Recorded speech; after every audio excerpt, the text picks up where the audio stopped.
Bueno, vamos a hablar ahora con el candidato de La Libertad Avanza en la ciudad de Paraná a la intendencia. Lo están esperando algunos colegas también para escuchar la entrevista, así que nada, ahí estaba Laura Terenzano escuchando atentamente desde Concordia, con una quizás de las sorpresas electorales de la jornada. Tercer candidato en términos de cantidad de votos en la ciudad de Paraná, sin hacer campaña, y era lo que hablábamos recién con Laura, ¿no? ¿Cuánto más tiene para crecer La Libertad Avanza si los candidatos hacen campaña electoral? Sebastián Echeverría en el caso de la gobernación y Andrés Laumann no los hemos visto demasiado en campaña, haciendo proselitismo, tratando de captar la atención del ciudadano. Le vamos a preguntar si tienen todavía expectativa de un mayor crecimiento desde el punto de vista electoral. Andrés, por haber venido, gracias. Hola Sergio, ¿cómo les va? Hola audiencia, bueno, gracias por la invitación. No, por favor. La verdad que, sorprendidos, y quizás no tanto, porque aquellos que tomábamos contacto y escuchamos al vecino y hablamos en la góndola del supermercado, incluso hasta en reuniones familiares, siempre aparecía la palabra Milei, ¿no? O sea, hablaban obviamente de Javier Milei. Lo que quizás es una sorpresa que Javier Milei haya hecho un arrastre tan importante hacia abajo, ¿no? Porque creo que esa es la lectura, por lo menos mi lectura, la lectura correcta. Han tenido un desempeño electoral que, pregunto, ¿se lo esperaban? Yo sí, yo me lo esperé en primer momento, porque bueno, por eso es una de las causas por las cuales me involucré al espacio y a este movimiento de querer ser puente con las ideas y la ideología de Javier Milei a la provincia de Entre Ríos, ¿no? Es clarísimo que lo esperábamos. Él siempre dijo que, decía, por ahí tiene algunas formas que por ahí son un poco cuestionadas, pero él decía, ¿vieron mi cara en la boleta? Bueno, no, entonces cuando yo esté vamos a hablar, y era claro. Yo creo que el que tracciona es él, las ideas se ven a nivel nacional, pero también hay que ser claros que las ideas a nivel nacional son un poco más distintas a nivel provincial, y después aplicadas a un nivel municipal hay una distancia abismal. Entonces nosotros lo que tenemos que hacer es puente en eso, en cómo desembarcar con esas ideas y hacerlas lógicas acá. O sea, una persona común tiene que hacerlas lógicas. Y te cuento que por qué nosotros no es que no hacemos campaña, sí lo hacemos, pero hacemos una campaña silenciosa. O sea, no tenemos el aparato político para hacer campaña, ni tenemos esa estructura de campaña, de gasto de campaña, de carteles o grandes publicidades. Lo que hacemos es ir al problema, hablar con la gente con el problema, que empiece a identificar quién puede ser el que solucione su problema o lo escuche de una manera totalmente distinta, como una persona común y normal que camina a la calle y se siente identificado, vuelvo a repetirte, con la idea de Javier Milei, y que alguien acá lo puede llevar a cabo. Esa es nuestra política, no vamos a cambiar nuestra forma de caminar a la calle, como la hace Sebastián también. ¿Qué es lo que ustedes colectaron como demanda de la sociedad? ¿En Paraná? Sí. La demanda de la sociedad en Paraná, en principio, son los barrios. O sea, no es que están olvidados, sino que Paraná demográficamente ha crecido mucho, son 280.000 habitantes, 250 barrios, de los cuales, según el RENAVAP, hay 35 a 50 barrios en estado totalmente, una carencia total de servicios, ni que hablar de necesidades básicas. Entonces hay que reconstruir ese tejido para volver a hacer una estructura piramidal. Dentro de eso tenés el basural, por ejemplo, que es el mayor pasivo ambiental de la historia de Paraná, y te diría que uno es la Argentina. 80 años hace que estamos a cielo abierto, con 95% de depósitos de basura a cielo abierto. Es gravísimo, no solamente para lo que es el medio ambiente, sino para la salud. O sea, no medimos eso, no hay nadie que mida ese impacto que está produciendo hoy, tener eso a 10 cuadras del centro. Y acá no surge la primera contradicción, Andrés. Digo, estás hablando de un Estado presente en el barrio y en políticas ambientales. ¿Es lo contrario a lo que, o es lo que yo interpreto que propone Javier Milei, un Estado más bien dedicado a otra cosa? No, es que lo que pasa es que, por eso te hago la diferencia de lo que es un Estado nacional a un Estado municipal. Las diferencias vos tenés que, para que esto funcione, las estructuras de libre mercado y más, como dice Javier Milei, acá vos tenés que buscar también alternativas. Lo pasa acá en Paraná con el transporte, o pasa también con el tema del relleno sanitario. Vos tenés que buscar alternativas que vengan del mercado exterior, o sea, del mercado de afuera, de los privados. Entonces no es que vos estás haciendo políticas del Estado, sino el Estado tiene que ser una herramienta instrumentadora de ejercicios para que las cosas sucedan. O sea, no puede estar exento de ese sistema de observación. Pero la lógica sería que el Estado no solamente esté presente haciéndolo, sino que se ejecuten las cosas que hay que hacerlas. El tema del relleno sanitario, a mí que vengan con cualquier panorama de hace 30 años, pero se tendría que haber hecho hace 30 años. Hace 10, hace 8, el BID hizo un proyecto muy grande para hacerlo. No se llevó a cabo, no sé por qué no se hizo, y no creo que sea un tema económico el gran problema. Es un tema más que nada político. ¿Qué otro tipo de demandas han colectado de ciudadanos? Empleo. ¿Y cómo se resuelve? Y nosotros, como volvemos a lo mismo, Paraná es un poco las estructuras de base. Vos cuando decís necesitas empleo, sí, bueno, hago empleo de calidad. Entonces estás pensando que necesitas industrias. Nosotros tenemos industrias en Paraná, en el pueblo de Parque Industrial. Perfecto, eso lleva un tiempo generar más industrias. Bueno, ¿cómo haces en el corto plazo? Una de las propuestas nuestras es hacer un sistema de oficina de empleo, obviamente que esté estrechamente ligada a una escuela de oficios. Son 250 a 280 oficios, que va desde una modista hasta un ¿cómo es? Alguien que haga enduido.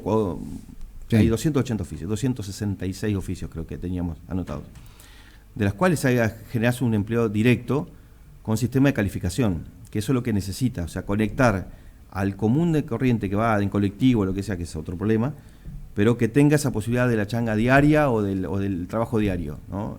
Ya eso es un tema de empleo que hay que solucionarlo, que volvemos a lo mismo, es la base de la pirámide de la gente que necesita. Porque si vos pensás hoy que la gente no tiene para comer, estamos pensando que lo prioritario, lo urgente no se está cumpliendo, y es eso lo urgente. Primero hay que tapar agujeros, o sea, tenemos agujeros por todos lados y el tema de empleo es para comer, no es para otra cosa. No es para hacerse el segundo piso de la casa, es para comer. Hoy no alcanza para comer, es la realidad. ¿Y los planes? Me parece... Digo porque, a ver, sí. Acá en la ciudad de Paraná hay muchos planes de potenciar trabajo que aparecen en época de proceso electoral a limpiar las calles y después desaparecen. Digo, ¿qué tipo de tratamiento le darían a ese...? Arranca ahí. ¿Cómo arranca ahí? ¿Por qué? Porque hoy el plan, vos decís, bueno, yo tengo un plan, perfecto. ¿Cómo le busco ese valor agregado al plan? Nosotros, por ejemplo, hay organizaciones que tienen 100 planes, 50, 80... Lo que hay que organizarlos para que tengan sus herramientas para poder hacerlos ejecutables. ¿Qué quiere decir esto? Por ejemplo, en tema baños. Vos tenés muchos barrios carenciados que no tienen baños. Entonces vos tenés, hoy el mayor problema que había, que yo camino para nada, es que no tienen arena gruesa para hacer los bloques de cemento, para hacer los baños. Y los planes están esperando para que venga la arena y están sentados mirando a ver cómo vamos a hacer Entonces vos a esa persona le ejecutás X cantidad de baños para hacer, y vos solucionás un tema habitacional, que hay un gran problema habitacional en Paraná. Entonces yo creo que desde ahí es una herramienta. El abordaje social de manera integral. Sí, totalmente. Es que arranca ahí. Vos para empezar a construir tenés que arrancarlo de abajo, y yo creo que arranca de ahí. Hay mucho trabajo para hacer. Es como hay un TikTok famoso que hay en Buenos Aires que dice, hay uno que hace laburo, y yo lo veo acá porque nosotros estamos en la construcción. Entonces hay mucha gente que hace laburo de albañilería y tiene laburo a un año, y dice, yo no puedo tomar. Lo que pasa es que está la cultura del no trabajo. ¿Y cómo generás eso, la cultura del no trabajo, para que lo haga, para que sea visible y lo pueda hacer con trabajo? Con calificación. ¿Cómo calificás a la gente? Bueno, la podés calificar por trabajo hecho o por sistema de medición. Y el sistema de medición hoy son digitales, son fáciles de hacer. No es operar un cerebro, hacer un sistema de medición, como el de estrellas en una persona que pueda hacer calificación de trabajo, decir, bueno, esta persona tiene tal calificación a corto plazo, en 3 meses, entonces vos sabés a quién tomar. Vos hoy te he pedido para tu casa a buscar 3 albañiles porque necesitas hacer no sabés a quién llamar. Tenés que terminar llamando a un arquitecto que subcontrata a un contratista que contrata a 4 que lo ves en tu baño y no sabes quiénes son. Hoy no hay calificación de esa gente. Entonces, primero hay que calificar, hay que ordenar ese sistema, creo que de trabajo es interesante, es muy largo, pero es a corto plazo, se puede hacer rápido eso. ¿Qué esperan para las elecciones generales? Digo, porque el punto de partida y la vara quedó alta en términos electorales. todo lo que yo creo que nosotros, vuelvo a repetirte, Javier Milei es un fenómeno que arrastra a todos. No nos creamos que nosotros somos los líderes políticos, que venimos con un ejército de militancia y que vamos a hacer el batacazo. No, eso no. Nosotros somos personas comunes que caminamos en la calle y que generalmente nos pusimos en el cuero como para decir, bueno, somos candidatos, pero de las ideas y de lo que tracciona a Javier Milei. Y lo que nosotros vemos es que Javier Milei va a crecer porque le han tirado con todo, hablando en medio nacional y demás, le han hecho las 1001, le han tirado con toda la artillería que han podido y no ha bajado, y se vio en las urnas ayer. O sea, ese 30% no es de mentira, es de verdad. Entonces ese crecimiento yo creo que va a decantar. Se vio el color violeta de las provincias que se pintaron en la República Argentina. Sí, lo tenemos ahí el mapa. Por ahí son muchas. Sí. Entonces ese color yo creo que es muy importante. Santa Fe, ese color de Santa Fe fue muy importante, el color de Córdoba, y eso es que la gente habló con la democracia, habló con el voto, fue y dijo yo quiero dar las cartas de vuelta, y Javier Milei yo creo que es una muy buena opción, es una excelente opción. Ahora, con este antecedente y esta elección que hizo Javier Milei, a ver, hay dos puntos para analizar. Primero, ¿estuvieron a la altura de las circunstancias los fiscales? ¿Tuvieron fiscales para fiscalizar precisamente el voto? Y la otra, teniendo en cuenta este nivel de adhesión que ha tenido Milei, a pesar de no fiscalizar de manera correcta, adecuada, la picardía de las grandes estructuras va a aparecer rápidamente. Y apareció ayer, sí. Nosotros no terminamos como tercera fuerza lejos.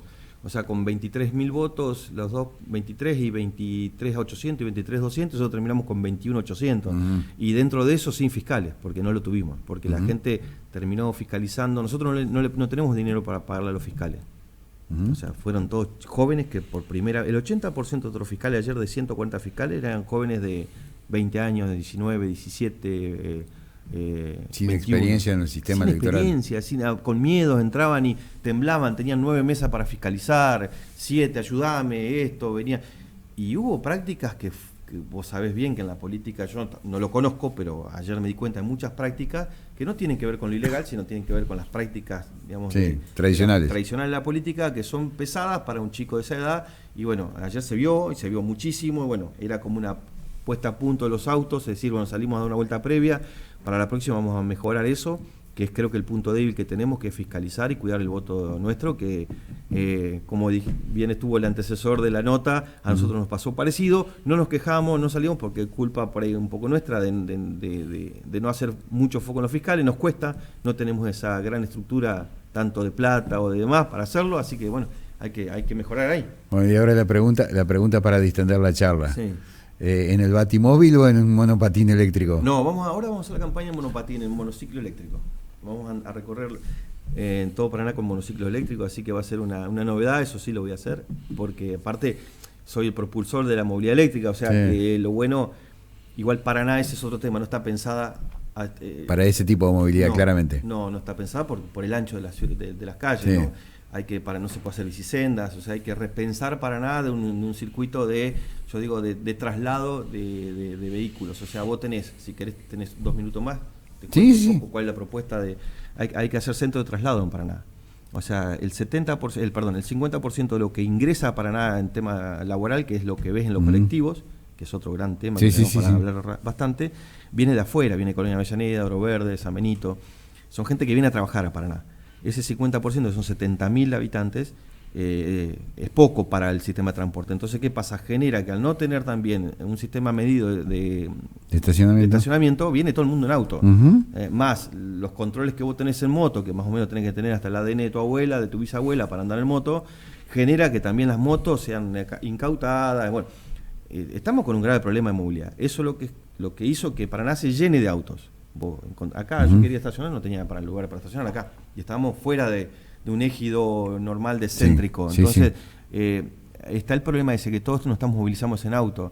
El 4% de Paraná se moviliza en bicicleta, y el 80 y pico, o sea, lo que queda es entre a pie, colectivo y auto, y la mayoría es en auto. Entonces empezamos hay que generar sistema de traslado, de transbordo, que son 4, 5, 6, 7 puntos de Paraná, donde puedas dejar el auto y después moverte, en un medio de movilidad mucho más ameno, que ocupe menos superficie, ya sea el eléctrico o bicicleta. Yo soy muy impulsor de la bicicleta, que en Paraná no se usa. Sí. Es una ciudad hermosa para andar en bicicleta. Y me dice, no, porque tiene bajada, subida. Hoy hay bicicletas con muchos cambios, hay bicicleta asistida. O sea, el tema de la bicicleta le va a traer mucho aire a Paraná, en todo sentido, desde la, yo te diría hasta el humor diario del que trabaja en el casco céntrico Paraná, le va a cambiar andando en bicicleta, y creo que por ahí vamos a nuestro destino, ¿no? Te quiero agradecer muchísimo la gentileza de haber venido hasta el piso. Seguramente te vamos a volver a invitar, teniendo en cuenta que faltan 60 días para las generales, y bueno, a partir de ahora ya como candidato, ¿no? Como hasta, candidato. Hasta la semana pasada era precandidato. La semana pasada no figuramos, esta semana figuramos. Bueno, gracias por haber venido. No, gracias a ustedes por la invitación.